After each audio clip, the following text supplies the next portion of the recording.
រស់នៅអគារប៊ូឌីងស្នើសុំសំណងបន្ថែមគណៈក្រសួងប្រុងវាយកំទេចអគារចោលប្រតិជនបុតបន្ទិញបារម្ភពីសុវត្ថិភាពបន្ទាប់ពីរថយន្តរបស់ព្រះអង្គមានអ្នកវាយឲ្យបែកកញ្ចក់អាជ្ញាធរខេត្តសៀមរាបនិងអាជ្ញាធរអប្សរាប្រកាសចុះរុះរើសំណង់ថ្មីនៅក្នុងតំបន់បេតិកភណ្ឌចោលទាំងស្រុងនៅក្រុងសៀមរាបនិងស្រុកចំនួន4រួមនឹងព័ត៌មានដទៃទៀតរបស់នគរបាលក្រុងភ្នំពេញបានចាប់ខ្លួនស្ត្រីម្នាក់ដែលមានឈ្មោះនៅក្នុងបណ្ដាញសង្គម Facebook ថាហេងលក្ខណានៅថ្ងៃទី12កក្កដាការចាប់ខ្លួននេះត្រូវបានមន្ត្រីនគរបាលក្រសួងមហាផ្ទៃអះអាងថាដោយសារស្ត្រីរូបនេះចោទលោកនាយករដ្ឋមន្ត្រីហ៊ុនសែននិងក្រុមគ្រួសារថាមានបាតដៃប្រឡាក់ឈាមតាមរយៈការបាញ់សម្លាប់លោកបណ្ឌិតកែមលីនាយឧត្តមសេនីយ៍ខៀវសុភ័ក្រឲ្យដឹងថានៅពេលនេះជនសង្ស័យនឹងមិនអាចដោះលែងឲ្យរួចខ្លួនបានទេព្រោះជនសង្ស័យរូបនេះបានអនុវត្តបទល្មើសជាក់ស្ដែងតាមរយៈការចោទប្រកាន់ថ្នាក់ដឹកនាំរដ្ឋាភិបាលជាឃាតករបាញ់សម្លាប់លោកបណ្ឌិតកែមលីកាលពីថ្ងៃទី9កក្កដាម្ចាស់គណនី Facebook ហេងលក្ខណា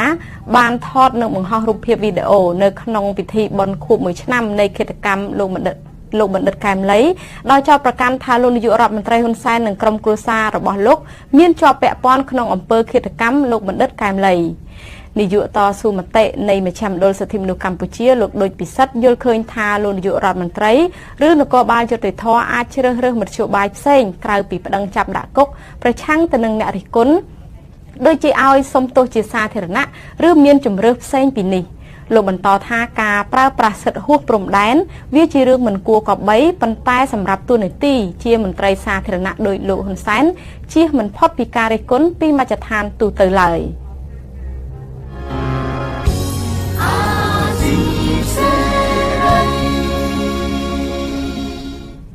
ចតុស្និកជនជាទីមេត្រីស្ថាបនិកបណ្ដាញព្រះសង្ឃឯករាជ្យដើម្បីយុត្តិធម៌សង្គមព្រះតេជប្រគុណបុត្របន្ទិញបានសរសេរលើ Facebook របស់ព្រះអង្គថារថយន្តរបស់ព្រះតេជគុណកាលពីវេលាម៉ោងជាង10យប់កាលពីថ្ងៃទី11កក្កដាត្រូវបានជនមិនស្គាល់មុខគប់បង្កឲ្យបែកកញ្ចក់ខាងស្ដាំផ្នែកកណ្ដាលនៃរថយន្ត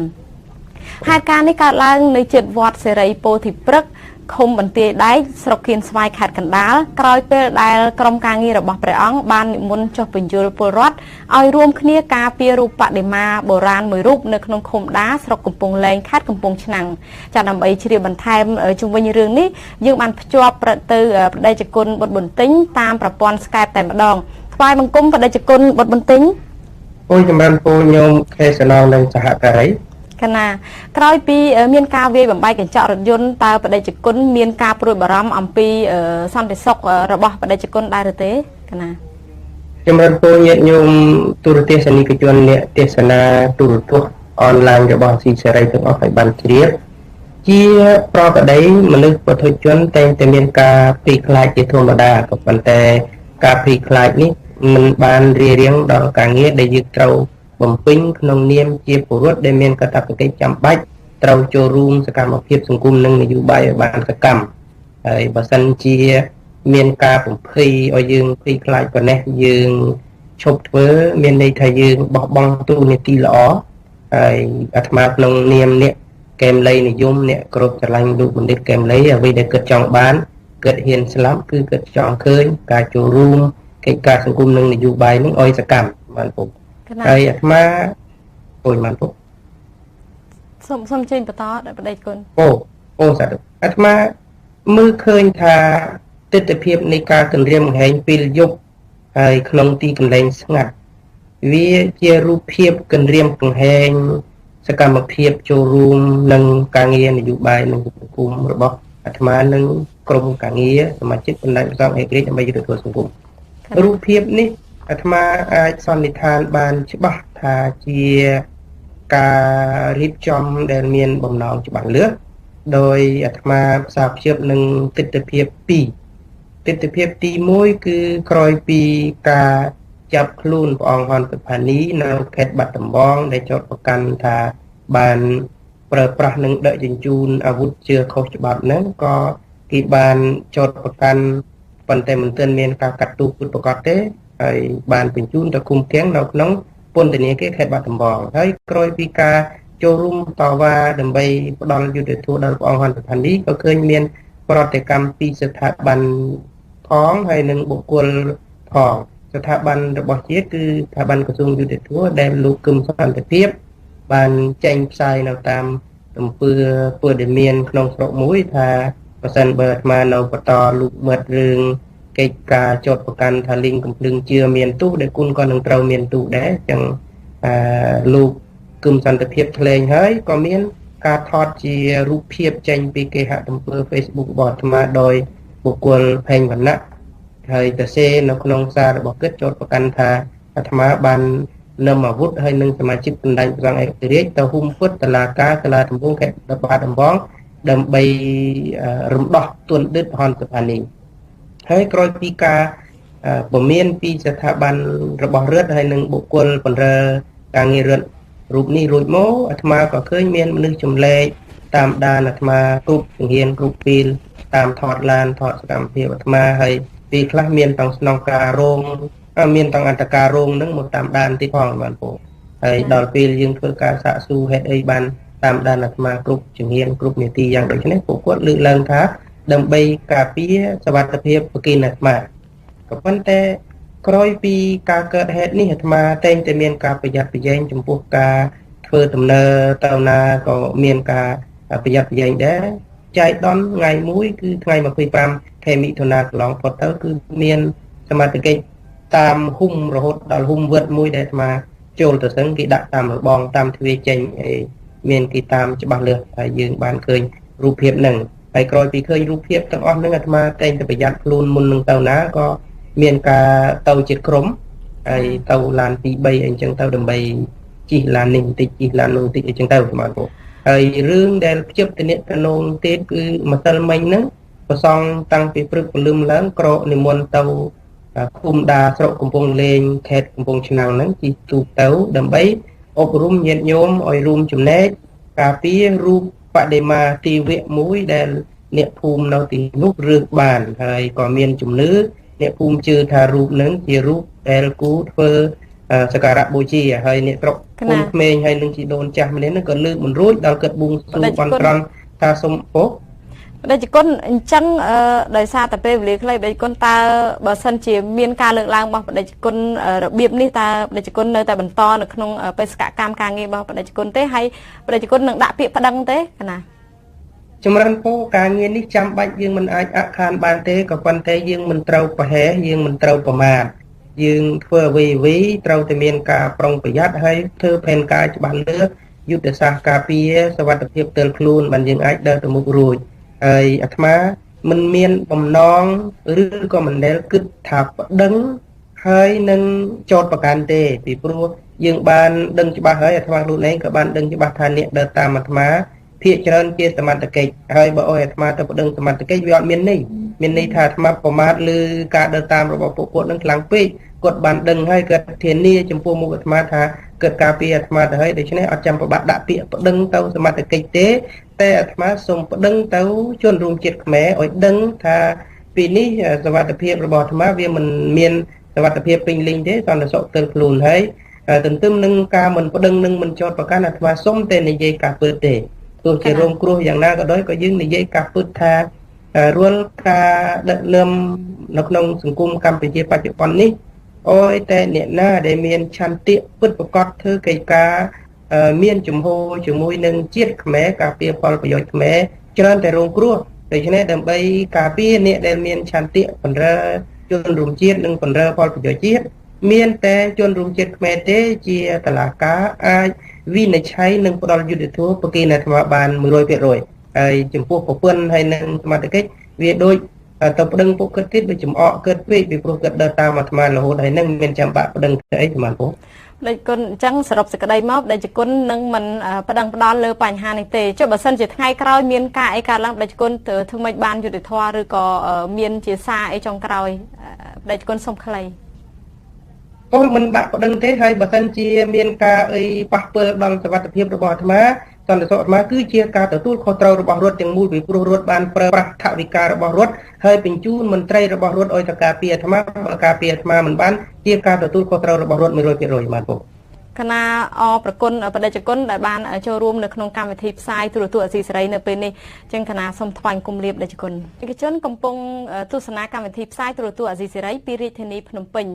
មេឃុំមួយរូបមកពីគណៈបកសង្គ្រោះជាតិដែលទៅជាប់ឆ្នោតថ្មីក្នុងស្រុកមណ្ឌលគិរីខេត្តបន្ទាយមានជ័យស្រុកមង្គលបុរីខេត្តបន្ទាយមានជ័យពុំទាន់មានសាលាឃុំសម្រាប់បម្រើការងារជូនប្រជាពលរដ្ឋនៅឡើយទេ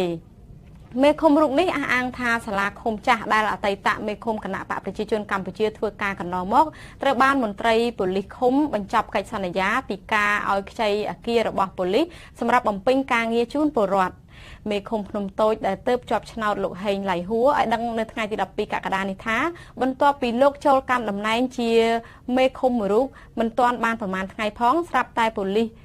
ប៉ុស្តិ៍នគរបាលរដ្ឋបាលឃុំភ្នំតូចបានបញ្ចប់កិច្ចសន្យាឲ្យខ្ចីអគារធ្វើការរបស់សាលាឃុំតែម្ដងលោកបានហៅទង្វើនេះថាជាការប្រកាន់និន្នាការគណៈបកនយោបាយចាស៊ីសេរីពុំអាចតាក់ទងនាយប៉ុស្តិ៍នគរបាលរដ្ឋបាលឃុំភ្នំតូចដើម្បីឆ្លើយបំភ្លឺជុំវិញបញ្ហានេះបានទេនៅថ្ងៃទី12កក្កដាទោះជាយ៉ាងណាអភិបាលស្រុកមង្គលបុរីលោកឡុងពុតមានប្រសាសន៍ថាអាជ្ញាធរស្រុកបានដាក់សំណើសុំធ្វើសាលាឃុំថ្មីទៅក្រសួងមហាផ្ទៃរួចហើយតែខាងក្រសួងមិនទាន់ទម្លាក់ថវិកាមកដើម្បីសាងសង់សាលាឃុំថ្មីនៅឡើយទេរហូតមកទល់ពេលនេះសូម្បីតែដីសម្រាប់សង់សាលាឃុំថ្មីក៏ពុំទាន់មាននៅឡើយដែរសប្តាហ៍ថ្ងៃមេឃុំសូមពន្យាពេលធ្វើការងារនៅសាលាឃុំចាស់រយៈពេល15ថ្ងៃទៅមុខទៀតទម្រាំរកដីសង់រោងធ្វើការបណ្ដោះអាសន្នបានតើតើទៅនឹងរឿងនេះមន្ត្រីសម្របសម្រួលអង្គការលីកាដូប្រចាំខេត្តបន្ទាយមានជ័យលោកផុនឈិនថ្លែងថាករណីនេះអាជ្ញាធរស្រុកនិងអាជ្ញាធរខេត្តត្រូវដោះស្រាយជាបន្ទាន់ដើម្បីឲ្យមេឃុំជាប់ឆ្នោតថ្មីបានបំពេញការងារជូនប្រជាពលរដ្ឋនៅខេត្តបន្ទាយមានជ័យគណៈបកសង្គ្រោះជាតិឈ្នះបានតំណែងធ្វើជាមេឃុំចៅសង្កាត់ចំនួន10ក្នុងចំណោម65ឃុំសង្កាត់ចាលោកនាងជាទីមេត្រីពលរដ្ឋភាគច្រើនដែលរស់នៅអគារបូឌីងបានចាក់ចេញទៅរស់នៅកន្លែងផ្សេងក្រោយពីយល់ព្រមទទួលសំណងប៉ុន្តែនៅសល់អ្នកមិនព្រមចាក់ចេញយ៉ាងតិចជាង10គ្រួសារទៀតដោយសារមិនទាន់ពេញចិត្តចំពោះចំនួននៃសំណងប៉ុន្តែភាគីក្រសួងដែនដីថាមិនមានគោលការណ៍ផ្ដល់សំណងបន្ថែមឡើយចាលោកប្រាជេវមានសេចក្តីរាយការណ៍អំពីបញ្ហានេះក្រុមពលរដ្ឋដែលស្នើសុំសំណងបន្ថែមមានទាំងពលរដ្ឋមានបន្ទប់រស់នៅលើអគារបូឌីងនិងក្រុមពលរដ្ឋមានបន្ទប់ដែលរស់នៅលើដីចំណីផ្លូវក្រុមពលរដ្ឋលើកឡើងថាពួកគេមិនប្រឆាំងការអភិវឌ្ឍទេគ្រាន់តែចង់បានថវិកាខ្លះនិងអ្នកខ្លះទៀតសុំថវិកាបន្ថែមមុននឹងចាក់ចេញពលរដ្ឋរស់នៅអគារបូឌីងដែលមិនទាន់សម្រេចចិត្តចាក់ចេញឲ្យដឹងថាក្រៅពីលោកស្រីក៏មានពលរដ្ឋជាម្ចាស់បន្ទប់6គ្រួសារទៀតដែលអាជ្ញាធរទទួលស្គាល់មិនទាន់យល់ព្រមទទួលទឹកប្រាក់ដែលក្រសួងកំណត់ទិញតម្លៃបន្ទប់របស់ពួកគេលោកស្រីបន្តថាដោយសារក្រុមគ្រួសារលោកស្រីមានផ្ទៃក្រឡាបន្ទប់តូចនិងមានសមាជិកគ្រួសារច្រើនដូច្នេះទឹកប្រាក់ដែលបានពីការលក់បន្ទប់មិនគ្រប់គ្រាន់ឲ្យគ្រួសារលោកស្រីរស់នៅបានសមរម្យទេទៅទិញផ្ទះអត់បានអូនរកមិនបានមករកផ្ទះនៅចិត្តដែលមានសាលាអីចិត្តចឹងវាអត់ទិញមិនបានហ្មងបាទហើយមួយបើសិនជាយើងទិញអស់ទៅវាអត់មានលុយអីទិញអីឲ្យកូនឲ្យចៅជីមករៀនមកធ្វើការអញ្ចឹងធ្វើការនៅពេញទាំងអស់ក្រៅពីនេះក៏មានពលរដ្ឋ4គ្រួសារទៀតដែលគ្មានបន្ទប់រស់នៅប៉ុន្តែពួកគេបានតដំបូលចេញមកក្រៅរស់នៅមុខអគារបូឌីងជាច្រើនឆ្នាំមកហើយដែលអ្នកទាំងនេះមាន4គ្រួសារជាអ្នកលក់ដូរបាយសម្លនិងគ្រឿងភេសជ្ជៈពលរដ្ឋទាំងនេះឲ្យដឹងដូចគ្នាថាពួកគេមិនបានទទួលប្រាក់សំណងជាថ្នូរនៃការចាក់ចេញទេពួកគេស្នើទៅរដ្ឋមន្ត្រីក្រសួងរៀបចំដែនដីលោកជាសភារាផ្ដល់សំណងខ្លះដល់ពួកគេដើម្បីមានដើមទុនបន្ថែមនៅពេលទៅរស់នៅកន្លែងថ្មីគឺកន្លែងហ្នឹងអីក៏អរគុណដែរដែលថារាជរដ្ឋាភិបាលឲ្យលក់ដូររបៀបថាជាចំណីដីខ្នល់អញ្ចឹងណាអីក៏ដឹងថាកន្លែងហ្នឹងគឺជារបស់រដ្ឋតែគ្រាន់ថាមានការដោះដូរអញ្ចឹងទៅអីក៏ចង់សុំតិចតួចអញ្ចឹងណាអត់មានចង់បានថានៅប្រឆាំងនៅទៀមទាអីច្រើនអីអត់គិតចឹងឯងអត់ចង់បានចឹងឯងគ្រាន់ថាឲ្យមានការថាដូចថាដូចយើងទៅរំបានរកកន្លែងទីតាំងអីផ្សេងអញ្ចឹងក៏វាមិនងាយដែរណាអូននឹងគឺផ្ទះគឺនៅកណ្ដាលក្រុងទាំងមូលផ្ទះមួយនេះហើយកាលក្រុមហ៊ុនស្នើទិញគឺយើងលក់ផ្ទះដូចគ្នាយើងមិនមែនទៀមទាលក់ការ៉េទេព្រោះយើងដឹងថាផ្ទះយើងការ៉េតិចតែផ្ទះសូម្បីតែតូចមែនវាពិតប្រកបការ៉េវាតូចមែនតែកន្លែងនេះគឺខ្ញុំអាចថារកប្រកបចិញ្ចឹមជីវិតបាន ថាសុកស្រួលវាមិនមានសល់ផលអីច្រើនតែអាចចិញ្ចឹមកូនរៀនបានស្រួល ក្រសួងដែនដីបានចេញផ្សាយសេចក្តីប្រកាសព័ត៌មានថានៅថ្ងៃទី 17 ខែកក្កដាខាងមុខនឹងរុះរើអគារ Boarding ឬហៅថាអគារសដូច្នេះទាមទារឲ្យពលរដ្ឋរស់នៅតំបន់នេះនិងអ្នកធ្វើដំណើរមានការប្រុងប្រយ័ត្នក្រោយពលរដ្ឋជាង 90 គ្រួសារយល់ព្រមលក់បន្ទប់របស់ខ្លួនក្នុងតម្លៃ $1,400 ក្នុង 1 ម៉ែត្រការ៉េដែលក្រសួងដែនដីបានកំណត់រដ្ឋមន្ត្រីក្រសួងដែនដីនគរពាណិជ្ជកម្មនិងសំណង់ដូចជាសភារាយកថ្ងៃទី 6 ខែមិថុនាឲ្យពលរដ្ឋរុះរើអីវ៉ាន់ចេញពីអគារមន្ត្រីជាន់ខ្ពស់ក្រសួងដែនដីដែលដឹកនាំក្រុមការងាររុះរើអគារលោកបេងហុងសុជាតិខេមរោអះអាងថានៅពេលនេះក្រសួងដោះស្រាយរួចរាល់ហើយគ្មានពលរដ្ឋណាមិនព្រមចាក់ចេញទេ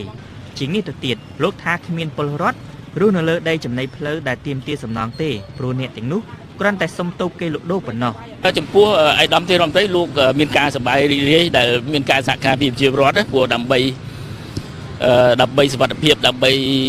ការពារកុំឲ្យវាបែកបាក់លើជីវិតរបស់គាត់ហ្នឹងហើយបាទនាយកប្រតិបត្តិនៃអង្គការក្រុមការងារពិសេសសិទ្ធិលំនៅឋានលោកសៀភិរមយល់ថារដ្ឋមន្ត្រីក្រសួងដែនដីគួរមានគោលនយោបាយបន្ថែមដល់ពលរដ្ឋដែលមិនព្រមចាក់ចេញជៀសវាងកុំឲ្យក្រុមនេះក្លាយជាឧបសគ្គនៃការអភិវឌ្ឍនៅក្នុងតំបន់ Boarding របាយការណ៍របស់ក្រសួងដែនដីបង្ហាញថាពលរដ្ឋរស់នៅអគារ Boarding មានចំនួន493គ្រួសារអគារនេះមានចំនួន6ប្លុកពី A ដល់ F ក្រុមហ៊ុនរបស់ជប៉ុនមួយឈ្មោះ Arakawa ទទួលបានសិទ្ធិសាងសង់អគារកម្ពស់21ជាន់នៅទីតាំងនៃអគារ Boarding ដែលត្រូវចំណាយពេលជាង4ឆ្នាំក្នុងទំហំទឹកប្រាក់ជាង$80 លានសហរដ្ឋអាមេរិកអ្នកនាំពាក្យក្រសួងដែនដីលោកសេងលុតប្រាប់ថាមានពលរដ្ឋចំនួន7គ្រួសារឬស្មើនឹង 1% ប៉ុណ្ណោះដែលមិនទាន់យល់ព្រមចាក់ចេញលោកអាងថាព័ត៌មានដែលក្រសួងទទួលបានចុងក្រោយពួកគេត្រៀមខ្លួននឹងចាក់ចេញខ្ញុំប្រាជ្ញាអាស៊ីសេរីភ្នំពេញចតុស្សនិកជនជាទីមេត្រីអ្នកនាំពាក្យគណៈកម្មាធិការជាតិបង្ក្រាបនិងទប់ស្កាត់បទល្មើសព្រៃឈើលោកអេងហ៊ីឲ្យដឹងថាមន្ត្រីជាន់ខ្ពស់ចំនួន11នាក់ត្រូវបានកំពុងត្រូវស៊ើបអង្កេតដោយតុលាការបន្ទាប់ពីសង្ស័យថាមានជាប់ពាក់ព័ន្ធករណីជួញដូរឈើខុសច្បាប់ក្រោយពីការចុះបង្ក្រាបរបស់អាជ្ញាធរនៅតំបន់ច្រកព្រំដែនរបៀងអូហុចខេត្តមណ្ឌលគិរីលោកបដិសេធមិនបង្ហាញពីអ្នកដែលពាក់ព័ន្ធស្ថិតក្រោមការស៊ើបអង្កេតរបស់តុលាការនោះទេដោយខ្លាចប៉ះពាល់នីតិវិធីស៊ើបអង្កេតរបស់តុលាការបើតាមអ្នកនាំពាក្យសាលាដំបងខេត្តមណ្ឌលគិរីលោកមាសប្រុសសុថាសំណុំរឿងនេះត្រូវបានផ្ទេរមករាជធានីភ្នំពេញដើម្បីស៊ើបអង្កេតបន្តដោយអនុវត្តតាមការណែនាំរបស់រដ្ឋមន្ត្រីក្រសួងយុតិធម៌លោកអង្គវង្សវឌ្ឍនាលោកក៏បដិសេធមិនបង្ហាញអត្តសញ្ញាណរបស់មន្ត្រីដែលត្រូវស៊ើបអង្កេតចំនួន11នាក់នោះឡើយដោយគ្រាន់តែបញ្ជាក់ថាសំណុំរឿងនេះដល់ដៃតុលាការក្រុងភ្នំពេញហើយអាស៊ីសេរីមិនទាន់អាចតាក់ទងអ្នកនាំពាក្យសាលាដំបងរាជធានីភ្នំពេញដើម្បីបញ្ជាក់ពីព័ត៌មាននេះបាននៅឡើយទេដោយឡែកអភិបាលរងខេត្តរតនគិរីលោកជើងសុចន្ទធាមានប្រសាសន៍ថាការស៊ើបអង្កេតមន្ត្រីទាំង11នាក់នេះកើតឡើងក្រោយពីការចុះបង្ក្រាបរបស់អាជ្ញាធរកាលពីខែកុម្ភៈតើតើទៅនឹងសំណុំរឿងនេះលោកអ៊ូចលេងជាម្ចាស់ពានរង្វាន់ផ្នែកបរិស្ថានពិភពលោកសង្កេតឃើញថាការផ្ទេរសំណុំរឿងពីខេត្តមណ្ឌលគិរីមកភ្នំពេញជាការបង្វែងដានបទល្មើសលោកថាការជួញដូរឈើខុសច្បាប់នៅតំបន់អូហុចកើតឡើងចន្លោះពីខែវិច្ឆិកាឆ្នាំ2016រហូតដល់ខែកុម្ភៈឆ្នាំ2017មុនពេលអាជ្ញាធរចុះបង្ក្រាបចតុស្សនិកជនជាទីមេត្រីនៅឯខេត្តព្រះសីហនុវិញម្ដងមន្ត្រីឃ្លាំមើលការគោរពសិទ្ធិមនុស្សប្រចាំខេត្តនេះជំរុញឲ្យសមត្ថកិច្ចនិងស្ថាប័នតុលាការដែលបានចាប់ខ្លួនជនសង្ស័យជាប់ពាក់ព័ន្ធទៅនឹងបទល្មើសដីធ្លីនិងកាប់បំផ្លាញព្រៃឈើនាមូលដ្ឋាននេះដាក់ពន្ធនាគារដើម្បីឲ្យបានប្រកាសថាបានអនុវត្តស្របតាមនីតិវិធីចាសសូមអញ្ជើញលោកនាងទស្សនាសេចក្តីរាយការណ៍របស់លោកដែនអយុធ្យាមន្ត្រីអង្គការសង្គមស៊ីវិលមួយចំនួនមានសមាគមអាត60និងអង្គការលីកាដូជាដើមកំពុងពិនិត្យតាមដានការចាប់ខ្លួនពលរដ្ឋតាក់ទងសំណុំរឿងដីធ្លីនិងកាប់បំផ្លាញព្រៃឈើជាង20នាក់ដែលត្រូវសមត្ថកិច្ចចាប់ខ្លួនដាក់ពន្ធនាគារនាពេលកន្លងមកនេះអ្នកសម្របសម្រួលសមាគមអាត60ប្រចាំខេត្តព្រះសីហនុអ្នកស្រីជាបសុធារីមានប្រសាសន៍ថាអ្នកស្រីកំពុងតាមដានសំណុំរឿងចាប់ខ្លួនប្រជាពលរដ្ឋដែលជាជនសង្ស័យជាប់ពាក់ព័ន្ធសំណុំរឿងដីធ្លីនិងបទល្មើសកាប់បំផ្លាញព្រៃឈើដាក់ពន្ធនាគារក្នុងរយៈពេល6ខែដើមឆ្នាំ2007នេះដើម្បីឲ្យប្រកាសថាបានអនុវត្តស្របតាមច្បាប់ដែរឬទេ អ្នកស្រីសុធារីកាត់សម្គាល់ថាមានសំណុំរឿងខ្លះអ្នកជាប់ពាក់ព័ន្ធបទល្មើសកាប់បំផ្លាញព្រៃឈើនៅតាមទីតាំងមួយចំនួនមានដូចជានៅលើសង្កាត់កោះរ៉ុងនិងនៅសង្កាត់លេខ1តំបន់ក្បាលឆាយក្រុងព្រះសីហនុជាដើមដែលត្រូវសមត្ថកិច្ចចាប់ខ្លួនហើយត្រូវសាលាដំបងឃុំខ្លួនដាក់ក្នុងពន្ធនាគារកន្លងមកគឺជនសង្ស័យទាំងនោះភាគច្រើនជាពលរដ្ឋក្រីក្រមកពីតំបន់ផ្សេងចូលមកស៊ីឈ្នួលកាប់ព្រៃឈើឲ្យគេដើម្បីបានប្រាក់កម្រៃបន្តិចបន្តួចយកទៅចិញ្ចឹមគ្រួសារប៉ុន្តែសម្រាប់អ្នកនៅពីក្រោយបទល្មើសកាប់បំផ្លាញព្រៃឈើនិងអ្នកនៅពីក្រោយបទល្មើសបង្កើតឲ្យមានទំនាស់ដីធ្លីពិតប្រាកដអាជ្ញាធរអនុវត្តច្បាប់មិនទាន់បានច្រើនទេយើងនឹងតាមឃ្លាំមើលរឿងនឹងដែរថាចង់ដឹងដែរព្រោះថាយើងចង់ឲ្យជាប្រដ្ឋមិនថាអ្នកណាអ្នកមានអ្នកក្រអីទេនៅពេលដែលតុលាការមានវិធានការតើការឃុំខ្លួនការខាត់ខ្លួនរបស់តុលាការតាមរយៈដីកានេះតើវាត្រឹមត្រូវតាមនីតិវិធីច្បាប់ឬអត់ហើយតើវាមានការស្មារភាពគ្នាវាមានការស្មារភាពគ្នាចំពោះមុខច្បាប់អត់ទៅលើរឿងក្តីហ្នឹងទានបញ្ហានេះអភិបាលខេត្តព្រះសីហនុលោកយុនមានប្រសាសន៍ថាសមត្ថកិច្ចបានអនុវត្តទូនាទីបានត្រឹមត្រូវហើយបានអះអាងថានឹងមិនលើកលែងឲ្យជនខិលខូចដែលមានមហិច្ឆតាចូលទៅកាប់ទន្ទ្រានព្រៃឈើរដ្ឋបំរុងទុកដើម្បីរៀនយកដីសាធារណៈរបស់រដ្ឋធ្វើកម្មសិទ្ធិឯកជនអនាធិបតេយ្យខុសច្បាប់នាមូលដ្ឋាននេះទៀតទេលោកសង្កត់ធ្ងន់ថាអ្នកជាប់ពាក់ព័ន្ធបទល្មើសព្រៃឈើនឹងចូលទៅកាប់រានដីរដ្ឋខុសច្បាប់នឹងត្រូវផ្ដន្ទាទោសលោកយុនមានស្នើដល់ប្រជាពលរដ្ឋនិងផ្នែកពាក់ព័ន្ធត្រូវជៀសឲ្យឆ្ងាយពីបទល្មើសខុបខិតលួចកាប់ព្រៃឈើរៀនយកដីសាធារណៈរបស់រដ្ឋអនាធិបតេយ្យខុសច្បាប់ជាបន្តទៀតនៅថ្ងៃខាងមុខព្រោះនឹងត្រូវផ្ដន្ទាទោសជាប់ពន្ធនាគារនេះដែរអត់ហើយក្រោយដែលយើងធ្វើធម្មការពីមកទល់ពេលនេះ20នាក់ដែលយើងចាប់ហើយយើងបន្តទៀតពីណាហ៊ានកាប់ទៀតបើតន់ចាប់ទៀតហើយកន្លងមកនេះគឺខ្ញុំឃើញថាព័ត៌មានខ្លះប្រឌិតសុទ្ធសាធនិយាយបលើកាប់តែបន្តិចសោះប៉ុន្តែខ្សែអូខ្សែតែបន្តិចអានោះបរិយបានតែមហត្តា100ម៉ែត្របញ្ជុងថតទៅបរិយទៅឃើញធំណាជាបែបនេះក្តីមន្ត្រីសង្គមស៊ីវិលមួយចំនួនបានអះអាងថាបទល្មើសកាប់ទន្ទ្រានដីព្រៃឈើទាំងនៅលើកោះរ៉ុងដីព្រៃនៅតំបន់ក្បាលឆាយសង្កាត់លេខ1និងតំបន់ប៉ោយមេចៅឃុំបាត់ត្រាំងជាដើមគឺមានមន្ត្រីមានតួនាទីខ្ពស់នៅតាមស្ថាប័នរដ្ឋមួយចំនួនស្ថិតនៅពីក្រោយបទល្មើសកាប់រានព្រៃឈើនិងពុះជ្រៀកជាលូលក់ដូរបន្តខុសច្បាប់នាពេលកន្លងមកគឺមិនឃើញសមត្ថកិច្ចចាប់ខ្លួនបញ្ជូនទៅកាន់តុលាការផ្ដន្ទាទោសទេករណីនេះសង្គមស៊ីវិលសង្កេតឃើញថាសមត្ថកិច្ចស្ថាប័នពាក់ព័ន្ធចាប់បានតែពលរដ្ឋគ្មានតួនាទីនិងមានជីវភាពក្រីក្របញ្ជូនទៅកាន់តុលាការផ្ដន្ទាទោសចំណែកអ្នកនៅពីក្រោយបទល្មើសកាប់រានដីព្រៃយកធ្វើកម្មសិទ្ធិនិងពុះជ្រៀកជាលូលក់ដូរបន្តដែលមានតួនាទីខ្ពស់នៅក្នុងស្ថាប័នរដ្ឋមួយចំនួននៃរដ្ឋបាលខេត្តព្រះសីហនុនិងថ្នាក់ជាតិនៅមិនទាន់ឃើញមានចំណាត់ការតាមផ្លូវច្បាប់នោះទេខ្ញុំដែរនាយកជាអាស៊ីសេរីខេត្តព្រះសីហនុចាត់ទស្សនិកជនកំពុងទស្សនាកម្មវិធីផ្សាយទូរទស្សន៍អាស៊ីសេរីពីរាជធានីភ្នំពេញសមាជិកសភាអាស៊ានដើម្បីសិទ្ធិមនុស្សសម្ដែងក្តីបារម្ភចំពោះការបង្ក្រាបពលករខុសច្បាប់ដោយអាជ្ញាធរម៉ាឡេស៊ីនៅក្នុងសេចក្តីថ្លែងការណ៍រួមនៅថ្ងៃទី12កក្កដាសមាជិកសភាកម្ពុជាលោកស្រីមូសុខហួរដែលជាសមាជិកក្រុមប្រឹក្សានៃសមាជិកសភាអាស៊ានដើម្បីសិទ្ធិមនុស្សថ្លែងថា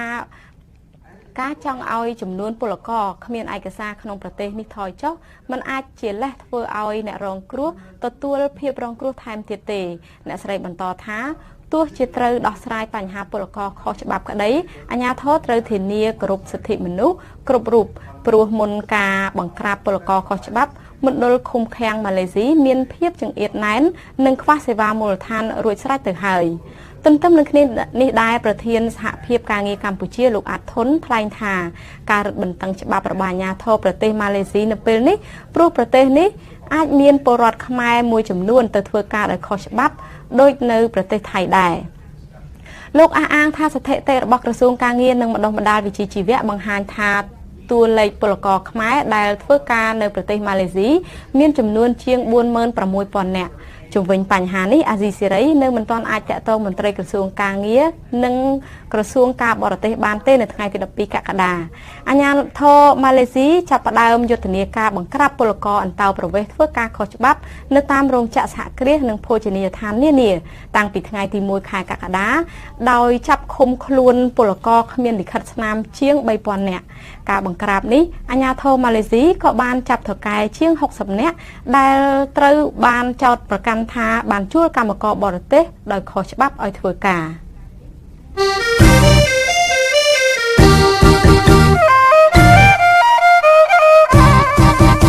ល លោកអ្នកនាងជាទីមេត្រីក្រៅពីស្ដាប់កម្មវិធីផ្សាយវិទ្យុអាស៊ីសេរីលោកអ្នកនាងក៏អាចទស្សនាវីដេអូនិងសេចក្តីរាយការណ៍ព្រមទាំងនីតិផ្សេងៗនៃកម្មវិធីផ្សាយរបស់យើងខ្ញុំដោយលោកអ្នកនាងចូលទៅកាន់គេហទំព័ររបស់វិទ្យុអាស៊ីសេរី www.rfa.org/khmer និង YouTube www.youtube.com/rfa khmer video ឬតាមបណ្ដាញសង្គម Facebook ដែលមានអាសយដ្ឋាន www.facebook.com/rfa cambodia ចាសសូមអរគុណ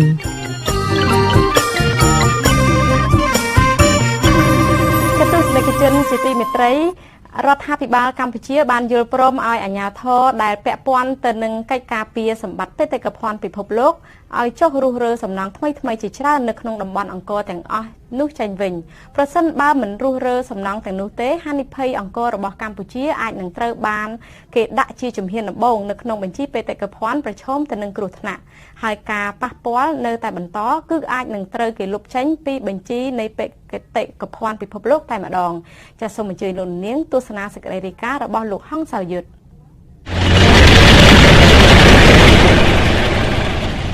អាជ្ញាធរខេត្តសៀមរាបនិងអាជ្ញាធរអប្សរាបានបង្កើតគណៈកម្មការរួមគ្នារួចហើយដើម្បីចាត់ធ្វើយុទ្ធនាការចុះរុះរើសំណង់ថ្មីទាំងឡាយដែលសាងសង់នៅក្នុងតំបន់ការពារបេតិកភណ្ឌឲ្យអស់ចាប់ពីចុងខែកក្កដាតទៅអគ្គនាយកអាជ្ញាធរអប្សរាគឺលោកសុំម៉ាត់លោកថ្លែងថាចាប់តាំងពីថ្ងៃយុទ្ធនាការឃោសនាបោះឆ្នោតជ្រើសរើសក្រុមប្រឹក្សាឃុំសង្កាត់ថ្ងៃទី20ខែឧសភារហូតដល់ថ្ងៃទី2ខែមិថុនាគឺមានសំណង់ថ្មីនៅក្នុងតំបន់ឧទ្យានអង្គរស្រុកគូស្រុកបន្ទាយស្រីស្រុកប្រាសាទបាគងនិងស្រុកអង្គរធំបានកើតឡើងចំនួនជាង520កន្លែងអាជ្ញាធរចាត់ទុកសំណង់ទាំងនេះគឺជាសំណង់ខុសច្បាប់ដោយមិនមានអាជ្ញាធរពាក់ព័ន្ធណាមួយអនុញ្ញាតឲ្យសាងសង់ដូច្នេះឡើយលោកបញ្ជាក់បន្តថារាជរដ្ឋាភិបាលយល់ព្រមឲ្យអាជ្ញាធរចុះរុះរើសំណង់ទាំងអស់នេះចេញហើយយើងបន្តទុកប្រភេទសំណង់នោះដោយត្រូវបានយើងចេញហើយពេលខ្ពស់របស់យើងអាចត្រូវបានជំហានរបស់គេដាក់ចូលជាបេតិកភណ្ឌពិភពលោកប្រឈមនឹងណាហើយក៏ផលប៉ះពាល់នៅតែបន្តយើងអាចនឹងប្រឈមនឹងការដកចេញអំពីបញ្ជីបេតិកភណ្ឌពិភពលោកហើយអស់លោកស្រីជ្រាបហើយថាគុណវិបត្តិនេះវាធំធេងប៉ុណ្ណាទាំងការទូតទាំងមុខមាត់ជាតិទាំងវិស័យសេដ្ឋកិច្ចទាំងជីវភាពប្រជាជនផ្ទាល់រងផលប៉ះពាល់មន្ត្រីអាជ្ញាធរអប្សរាឲ្យដឹងថាកាលពីថ្ងៃទី21ខែមិថុនាមជ្ឈមណ្ឌលបេតិកភណ្ឌពិភពលោកបានចោទសួរមករដ្ឋាភិបាលខ្មែរឲ្យពន្យល់ជុំវិញការសាងសង់សំណង់ថ្មីនៅក្នុងតំបន់អង្គរដែលជាសម្បត្តិបេតិកភណ្ឌពិភពលោកនេះកាលពីថ្ងៃទី9ខែមិថុនាអាជ្ញាធរអប្សរាបានចេញប្រកាសចែកជូនពលរដ្ឋជាម្ចាស់សំណង់ថ្មីដោយឲ្យរុះរើក្នុងរយៈពេល7ថ្ងៃជាកំហិតហើយកាលពីថ្ងៃទី20ខែមិថុនាអាជ្ញាធរអប្សរាបានបញ្ជូនកម្លាំងរបស់ខ្លួនចុះទៅអនុវត្តការរុះរើសំណង់ថ្មីទាំងនោះក៏ប៉ុន្តែត្រូវពលរដ្ឋលើកគ្នាប្រឆាំងដោយធ្វើការបិទកំណាត់ផ្លូវចូលទៅកាន់តំបន់អង្គរវត្តជាច្រើនម៉ោងអភិបាលរងខេត្តសៀមរាបថ្លែងថាចាប់ពីពេលនេះតទៅអាជ្ញាធរខេត្តនឹងចូលរួមការចុះអនុវត្តរុះរើសំណង់ថ្មីទាំងនោះដោយមិនអនុញ្ញាតឲ្យពលរដ្ឋលើកគ្នាតវ៉ាជារូបភាពកាន់ដបសាំងគំរាមនិងបិទផ្លូវបានទៀតទេយើងទុកពេលនេះហើយចាប់តាមថាឲ្យអ្នកអត់គេយល់ឲ្យចូលរួមបើមានការចូលរួមទេអានឹងអាចជាមានការបង្ហាញជាបន្តទៀតศึกษาដូចនេះហៅថាកុំឲ្យមានការជឿទុកចិត្តថាអាជ្ញាធរនឹងបន្តអនុគ្រោះមានទាននេះរដ្ឋសម្រាប់កម្ពុជាជាជំរឿនល្អរបស់ការបន្តថ្ងៃនេះព្រោះយើងអាចគូច្រើនលើកគ្មានហើយពេលក្រោយពីការអង្គភាពពើបានសម្រាប់មកនៅក្នុងសង្គម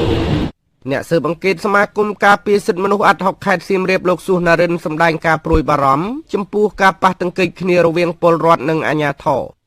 លោកយល់ថាថ្មីត្បិតតែពលរដ្ឋសាងសង់សំណង់ថ្មីខុសច្បាប់ជាច្រើនក៏ពិតមែនក៏ប៉ុន្តែពលរដ្ឋទាំងនោះបានចំណាយប្រាក់ជាច្រើនដែរដូច្នេះគួរតែអាជ្ញាធរអនុវត្តការរុះរើតាមវិធីណាមួយយ៉ាងសមស្របដោយឲ្យពលរដ្ឋទាំងនោះបានទទួលផលប្រយោជន៍ស្របតាមគោលនយោបាយដែលរដ្ឋាភិបាលកំពុងតែកាត់បន្ថយភាពក្រីក្រផងដែរ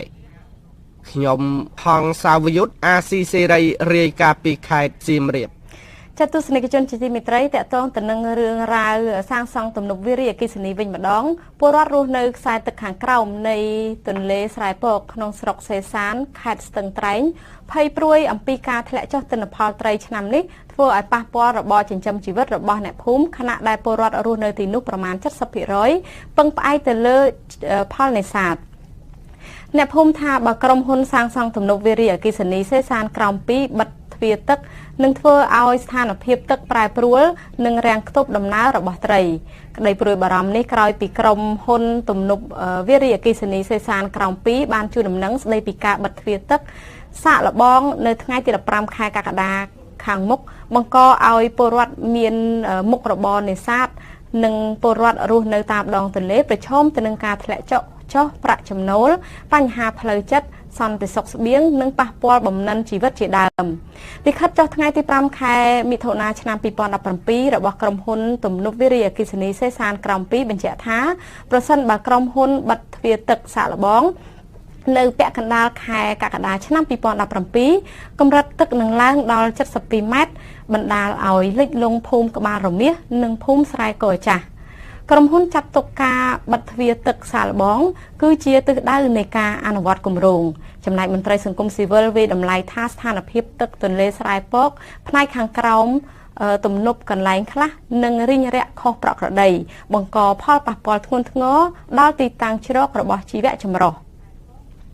របាយការណ៍ស្រាវជ្រាវរបស់អង្គការសម្ព័ន្ធដើម្បីអភិរក្សធនធានជលផលកាលពីឆ្នាំ 2013 បង្ហាញថាប្រសិនបើទំនប់វារីអគ្គិសនីសេសានក្រោម2បើកឲ្យដំណើរការវាបង្កឲ្យបរិមាណត្រីនៅក្នុងអាងទន្លេមេគង្គ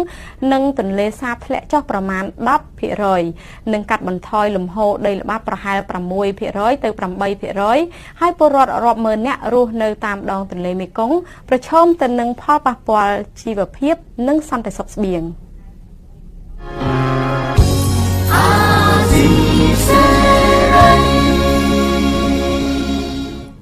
ចាលោកនាងជាទីមេត្រីលោកនាងទៅបានទស្សនាទូរទស្សន៍អាស៊ីសេរីផ្សាយចេញពីរាជធានីភ្នំពេញចាកម្មវិធីផ្សាយទូរទស្សន៍អាស៊ីសេរីសម្រាប់រាត្រីនេះចាប់តែប៉ុណ្ណេះនាងខ្ញុំខែសុណងព្រមទាំងក្រុមការងារអាស៊ីសេរីទាំងអស់សូមជូនពរដល់លោកនាងឲ្យជួបប្រកបតែនឹងសេចក្តីសុខចម្រើនរុងរឿងចាសម្រាប់ពេលនេះនាងខ្ញុំសូមអរគុណនិងសូមជម្រាបលា